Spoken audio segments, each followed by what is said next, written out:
বাবা আজকে বাজার থেকে ফ্রেশ রুই মাছ নিয়ে এসেছিল। তো বলল যে আজ একটু সর্ষে পোস্ত দিয়ে রুইটা বানাবি। তো যেমন কথা তেমনি কাজ। মা তাড়াতাড়ি নুন হলুদ মাখিয়ে মাছগুলোকে রেডি করে দিল। তারপর কড়াইয়ে তেল দিয়ে পরে মাছগুলো একে একে ছেড়ে ভেজে নিল। এই দেখো, মা এখানে মাছ ভাজছিল, আমি একটা শট তুলে নিলাম। মাছের পিসগুলো বেশ সুন্দর ছিল আর মাছটা খুবই ফ্রেশ ছিল। মায়ের ভাজা হচ্ছিল, তো আমি মাকে বললাম, ও মা একটু তুলে দেখাও। মা তখন বলল, দাঁড়া, মাছের পিসগুলো ভালো করে ভাজা হোক।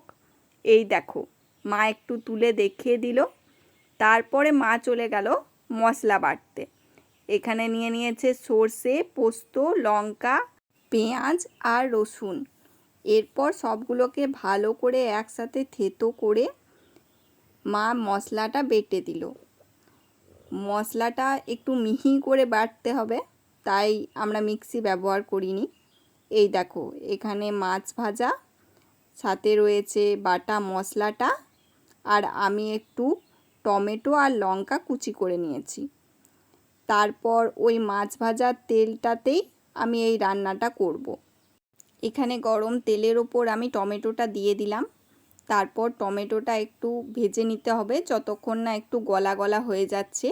তারপর দিয়ে দিলাম বাটা মশলাটা, সর্ষে পোস্ত লঙ্কা দিয়ে যেই মশলাটা মা বেটে রেখেছিল ওটাও একটু বেশ ভালো করে ভেজে নিলাম। তারপর দিয়ে দিলাম পরিমাণ মতো নুন, হলুদ, চেরা কাঁচা লঙ্কা আর বাটি ধোয়া জল।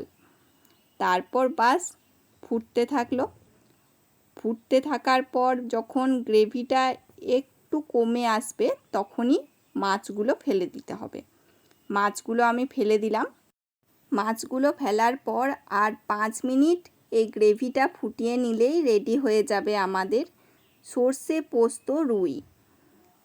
এই দেখো, রান্না প্রায় শেষের দিকে হয়ে এসেছে।